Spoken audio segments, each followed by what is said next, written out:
Hi everybody, my name is Brady and I'm a 19th century American historian, and we are back with another React video, and today we're going to be continuing Extra Histories series on the Punic Wars.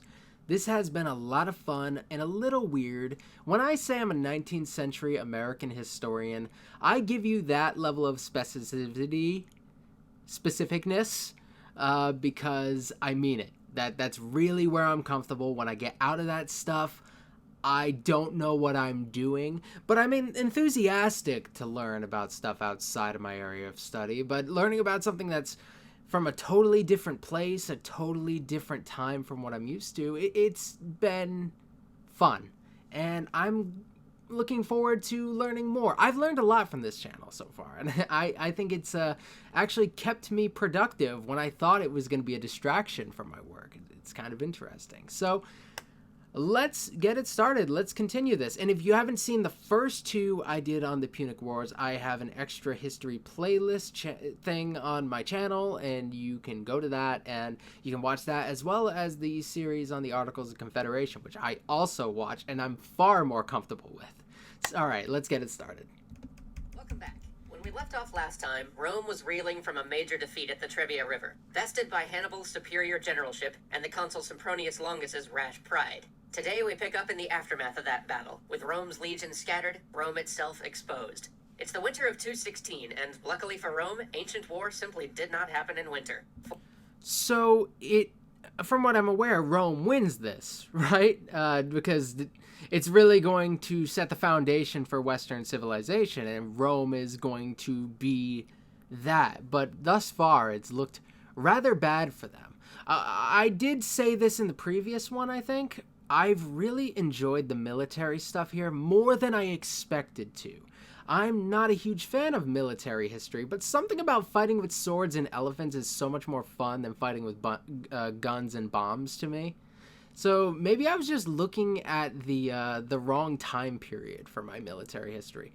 Maybe I just need to go back a little bit, which I'm starting to appreciate coming out of this series. Foraging was too hard and conditions in the field were too rough, so Hannibal set his troops up in winter quarters and began to prepare for the next season's campaigns. Meanwhile, in Rome, the consular elections that Longus was so worried about took place, and Gaius Flaminius and Gnaeus Servilius Geminus were elected. And here again, we're going to see some of the dangers of Roman politics. You see, Gaius was populist, and so concerned that the patrician senate would try to keep him occupied if he ever showed his face in Rome, that he sped off to join the newly raised legions without ever returning to the capital to complete the religious ceremonies that would officially confirm his consulship. He raised 4 legions of fresh troops and marched north to keep Hannibal bottled up and prevent him from ravaging the Italian countryside. So he wouldn't point that out unless that was going to come back to haunt him, right? I would assume. Unless this is just really to play up the fact that he did not want to deal with that side of things. Is this going to be a thing like where they question his legitimacy? Because that, if I was his political enemy, that is probably something that I would end up doing. Also, if I was a bastard, but I'm not sure. That's interesting. I'm excited to see where this goes. Maybe I'm digging into something that really doesn't have anything beyond what he's already told me, but I'm looking forward to the political drama in this. But Hannibal, ever crafty, had different plans in mind. He once again chose an impossible route, leading his men through an uncrossable swamp to outmaneuver the Romans. Dude. The conditions were truly horrid. Men would drown in their sleep, sinking slowly into the waterlogged muck as they tried to rest. Hannibal himself suffered terribly in the crossing, his eyes becoming so infected with a marsh disease that he eventually just had to cut one of them out. But through all of this, Hannibal rode on, sitting atop one of the last remaining elephants, taking up position in the very rear of the army so that if any man thought of turning tail and deserting now, that man would see his general riding quietly behind on the great gray beast. But all of this hardship achieved Hannibal's aim. He emerged in Etruria far behind the Roman lines. Nothing stood between him and Rome. Of course, we know that his goal never actually was Rome. Hannibal never really thought that he had the strength to take Rome anyway. Instead, he focused his campaign on convincing the rest of Italy to join his cause. But the new consul, Gaius Flaminius, didn't know that. As soon as he heard reports that Hannibal was in Etruria, he began a forced march back to defend the capital. And, naturally, this is exactly what Hannibal was hoping for. About 150 miles north of Rome, at a place called Lake Trasimene, Hannibal prepared his ambush. Now, he chose this point for its unique geography. It's a wide lake whose northern shore presses against a series of steep hills with just a shallow strip of land between the hills and the banks of the lake. Okay. In the hills around the lake, Hannibal hid his cavalry and a sizable contingent of his infantry, stationing the rest. So they'd have to travel through that narrow spot there. I for some reason, all I can think of is the movie 300, because they had like this narrow path that they had to travel along, and I don't know how much of that. I know that movie's not like historically accurate or whatever, but I always got the feeling that that part might have been. But in like the narrow area, it like keeps people from. I mean, there's definitely I feel weird talking about military history because I don't know crap about it.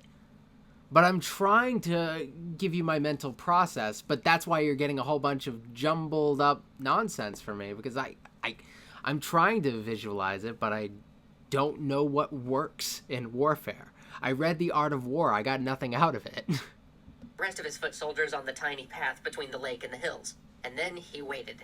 As predicted, Flaminius charged through the narrow entrance to the lake, racing to catch Hannibal before he got to Rome. And, of course, with that goal in mind, he ordered his men to attack as soon as he saw what he thought was the tail end of Hannibal's troops at the other side of the lake. But then, the second his men were out of the entrance to the narrow lakeshore road, Hannibal's cavalry emerged and closed up their path of retreat. And then, before the Romans even had time to understand the dire situation they had just put themselves in, the Carthaginian infantry came barreling down the hillside and crashed right into the Roman flank. It was a slaughter. Horses and men screamed as they were cut down and drowned in a panic attempt to escape the carnage. At the end of the day, of an army of 40,000, only 10,000 men remained to be counted among the living. With their legions scattered and having suffered not one but... These losses are kind of mind-blowing. I expected less given the time period that we land in, and I think of... I know there are some examples in later battles where we have devastating losses, but I wasn't expecting the numbers to be as high as they were here. It's absolutely fascinating, and it goes against all my expectations, and it just shows how little I know about this time. Clearly, the battles were absolutely brutal. And so much of the losses seem to occur outside of battle as well. That's probably one of the big things that's actually not all that surprising to me. That's probably one of the least surprising things, that so much loss occurs outside of battle. But like some of the recklessness, especially by Hannibal, is kind of shocking. Two massive defeats which would bring any other nation to its knees, the Romans turned to an ancient solution in times of crisis: dictatorship. Dope. Now, you have to understand that in Rome, a dictatorship wasn't what we think of when we hear the word today. It was a constitutional office, and, stranger still to our modern ears, it was an office democratically ratified by the Senate. You see, in Rome, a dictator was chosen at the most dire of times, when the gridlock and faction of Roman democracy couldn't be afforded. A dictator was empowered to make all decisions during a crisis. He would set state policy, and his word was law, with no checks by the Senate or the Roman people. And there is a lot of sense behind that. We have dictators today who, you can argue, they have a certain level of effectiveness. Let's talk about the pandemic. We have a more democratic system in the United States, but it doesn't really respond to divisive issues very well. So if you're in a situation where you are desperate, honestly, a dictatorship has a lot of advantages there. They don't have any checks or whatever. You need to isolate people, you isolate people. And that's kind of... That's one of the things I saw in the Chinese response. After word really got out. At first, their response was a little but then when they really started to clamp down, they would shut down huge areas. And, like, they can do that. In the United States, you can't really get away with nearly as much because there's that political element that's holding you back. I honestly think it's one of those... I'm not saying that dictatorship is good. I'd say that there's like a necessary sacrifice for freedom or whatever. But it's interesting to think about it during this time, and I wonder how effective it was in getting the dictator to step down when the time of desperation ends. I suppose I'll probably be learning about that. And then, after 6 months, he would give the position up, and Rome would go back to its democracy. So he would have to give it up.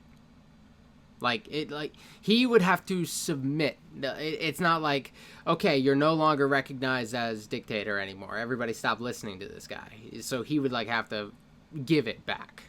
That's interesting. I don't know if I'm just jumping on the word choice here, but that's kind of scary territory.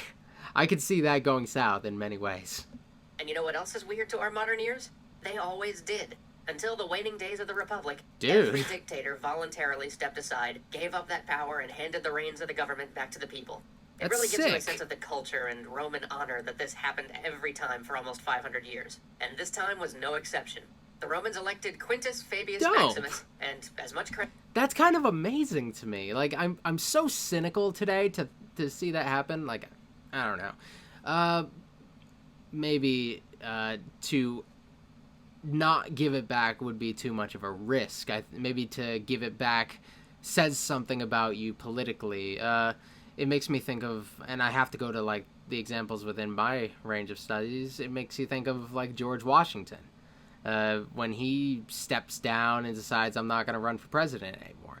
He seemed a lot more awesome because of that. So maybe it's a similar thing. And it's hard to compare the 19th century to this because there's culture and whatever and centuries separating them, but still there's a very human element that might be similar. I don't know. Credit as history gives Scipio for his final victory, this choice may Scipio. actually be the most important of the war. Because unlike everybody else in Rome, whose plan seemed to consist of just charging at Hannibal and seeing if they could beat him to a pulp, Fabius had a different strategy. And it was a strategy that all of Rome hated. A strategy that wouldn't win the war or kick Hannibal off of Italian soil. A strategy that wasn't glorious or heroic, but it was the strategy that almost certainly saved Rome in the end. Against unbelievable opposition, against calls for his head and jeers in the street, Fabius decided he wasn't going to fight Hannibal, at least not directly. Instead, he shadowed Hannibal's movements, keeping his army always on favorable ground, limiting Hannibal's movement, and picking off foraging parties or scouts when he could catch them, but never accepting the battles that Hannibal kept trying to lure him into, battles that almost certainly would have meant the end of Rome. This strategy sticks with us even today. Now known as Fabian tactics, leaders from George Washington to Barclay de Tolly have used it to pull victory from what looks to outsiders like certain defeat. But these tactics were incredibly unsatisfying to the people of Rome. They saw Hannibal ravaging the country. Now that I think about it, I've heard that term before. Obviously not messing around with military history all that much. It's not something I would break out, but yeah, that definitely sounds familiar. And that's kind of funny. And he brings up George Washington, so thank you. That's relevant to me. Not that all history, in a sense, is relevant, but that's something I might be able to actually use in the relatively near future. Countryside and felt it was cowardly to, as it seemed to them, just let that go on. But Fabian stuck to his gladius and continued trying to contain Hannibal rather than taking him head on. This led many in Rome to start That's cool. to clamor for his master of horse, one Marcus Minucius Rufus, to take over and save them from such craven acts. Hannibal himself, though, had a different outlook. He could see how much damage Fabius's delaying tactics were doing to his army, how every passing day stretched his already thin supply lines, how every day the Roman soldiery regained a little of that confidence that had been shattered by the two crushing defeats at the Trebia and Lake Trasimene. And here is where you've got to love Hannibal. He had heard rumors of the Roman discontent with their dictator, so as his army went about devastating the countryside, Hannibal would burn everything except any lands he found that were owned by Fabius, leading people in Rome to start whispering that Fabius had some sort of secret deal with Hannibal. But Ooh, jeez. Hannibal's such a Chad. What a douchebag. I really like that, though. I love how leaders are able to manipulate public opinion of their enemies. That is one of the most fascinating tactics I've ever found, and that's why I found a lot of recent interest in the Vietnam War, not on the American side, but on the Vietnamese side. There's this great book called Hanai's War by, what is it? something Huen. And it's spelled weird. It's like Nguyen. I believe that's her last name. I think it's Lian Hang Huen. And the book is called Hanoi's War, and it has a lot on how Vietnamese leaders kind of played bigger countries off of one another, and in a large part of it is like playing with American public opinion and framing things in a way that would influence American public opinion, and this reminds me of that, and I think that's so cool. Fabius stayed the course and bided his time, waiting for the perfect moment to strike. And at last, that moment came when Hannibal marched into Ager Falernus in Campania. You see, Ager Falernus is essentially a valley with 8 passes that an army the size of Hannibal's could use to enter and exit. Ooh. 5 of these passes were either blocked by an unfordable river or firmly in Rome's control. And Fabius, as soon as his scouts told him that Hannibal had entered the valley, immediately sent troops to hold the other 3 passes, bottling Hannibal up inside. This should have been the end for Hannibal, but ever crafty, he had one more trick up his sleeve. One night, the Roman sentries saw a mass of torches approaching one of the passes and struck up the alarm. Hannibal was trying to break through by cover of night, so of course, against the orders of Fabius, they raced out to push Hannibal back, and maybe finally have that decisive battle on their own terms Rome so desperately needed. But when they got there, oxen. You see, Oxen? Hannibal had rounded up all the oxen in the valley and tied torches to their horns, and then he drove them toward the Roman position. Oh. As soon as the Romans took the bait and rushed out to do battle with the oxen, yeah, Hannibal and his entire army really did slip away under cover of night. Fabian was recalled, and in a measure that would destroy... Dude, that's really clever, and to think that somebody could pull that off is absolutely hilarious. Like, I'm finding such strange tactics back then, but maybe this sort of, I guess, what's the best word? These unorthodox tactics maybe fit in a little bit more during this time. Maybe I'm too used to slightly more modern military tactics, and maybe that's why this stuff is so cool to me, because it is unorthodox. It's like, it almost feels random sometimes. But, like, that's really clever. That is very clever, and I really like that. First we get elephants, now we got oxen. This is great. Destroy the office of dictator forever. Minucius, his master of horse, was chosen as co-dictator. This is something that there was no legal formula for. It was something that had never ever happened before in Roman history. I like the other After all, guy. it does kind of render the office of dictator pointless once you can elect as many as you want. But that's just how much the Romans hated the year without a major victory Fabius had given them. Minucius immediately took command of half the army and headed straight for Hannibal, and like every other Roman general, was immediately outmaneuvered, and his forces were nearly wiped out. In the end, they were only saved because Fabian, so derided by the people of Rome, was watching from a nearby hill and decided he couldn't allow so many Romans to perish, and threw his forces into action, turning the tide of the battle and rescuing the beleaguered Minucius and his men. To his credit, Minucius, now humbled, immediately placed himself back in a subordinate role to Fabian and let him finish out his year without the Romans seeing another disastrous defeat. Fabian, there is this honor element that I find so frustrating, but, like, I get it. But just, the guy was doing a good job. He really was. Like, that stuff wasn't his fault, but I like him so far. Like, he's been, like, my favorite so far because he just seems very clever. I guess Hannibal's actually my favorite because he was even more clever, and he's clearly a madman. And I love my madmen in history. But then comes Varro. Here is a man who gets elected consul by overwhelming acclamation, running on the platform that he is going to stop the cowardly policies of Fabian, raise the largest army Rome has ever seen, and go crush Hannibal. You can probably already guess how this is going to end. Varro and his co-counsel did indeed raise the largest army Rome had ever seen, drawing up 16 new legions to march south to hunt down and destroy Hannibal. Knowing that Hannibal was encamped at Cannae with 40,000 infantry and 10,000 cavalry, Varro immediately took his army of 80,000 and marched straight at him. When they got to Cannae, a dispute occurred between the two consuls. Paulus, the elderly patrician co-consul of Varro, was nervous about that flat, open terrain around Cannae. He wanted to move the army to the nearby hills to neutralize the Carthaginian cavalry. Sounds Varro, good. on the other hand, saw the numerical advantage the Romans held and wanted to engage Hannibal in battle before he could get away. So, of course, similar to what we saw happen at the Trebia, regardless of Paulus's misgivings, when it was Varro's day to command the army, he deployed them on the field and engaged the Carthaginians. And what happens next is one of the most famous battles in all of military history. Really? This is where we get to see Hannibal at the height of his genius. This is where we find out why Cannae goes down in the annals of military scholarship as the battle. I always see this, like, the further back you go in history, and I guess this doesn't necessarily go away until maybe the 20th century, but it seems that there are these general figures. They just want this, like, they have this idea of this epic charge, facing the enemy head on or whatever, and, like, that's the way it's supposed to go. Anything else is just to get you to where you have to be to do your epic charge or your amazing siege. It's glorious.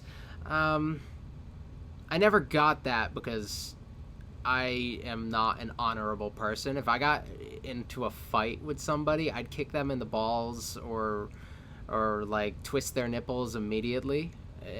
Any underhanded tactic, I'd go for it. No honor on this side.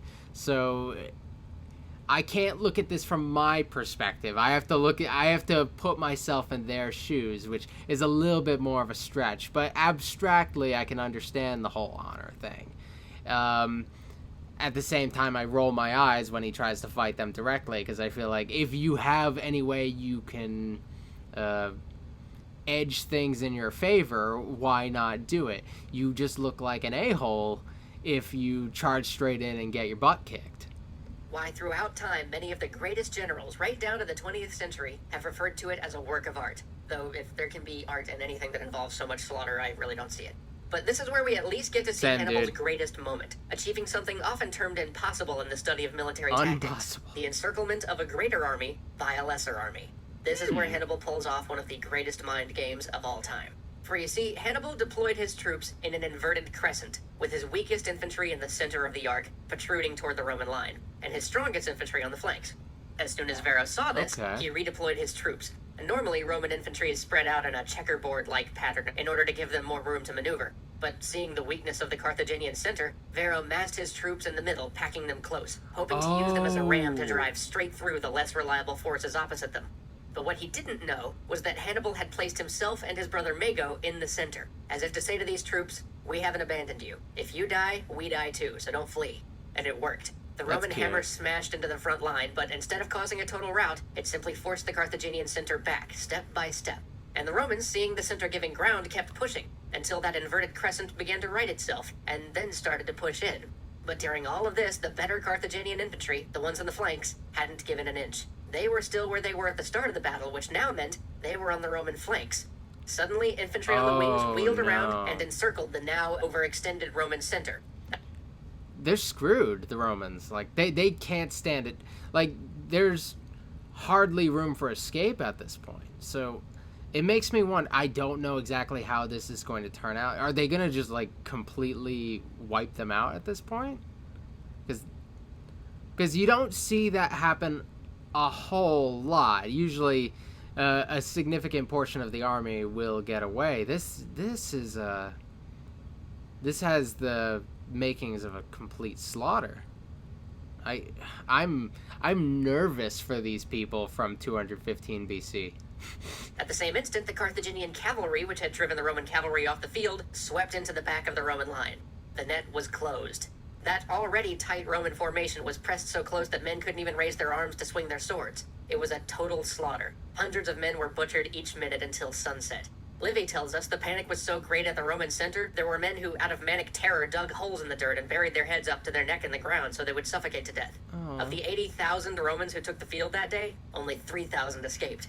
After the battle, the rings of the Roman nobles were collected, and 6,000 of them were poured upon the floor of the Carthaginian Senate.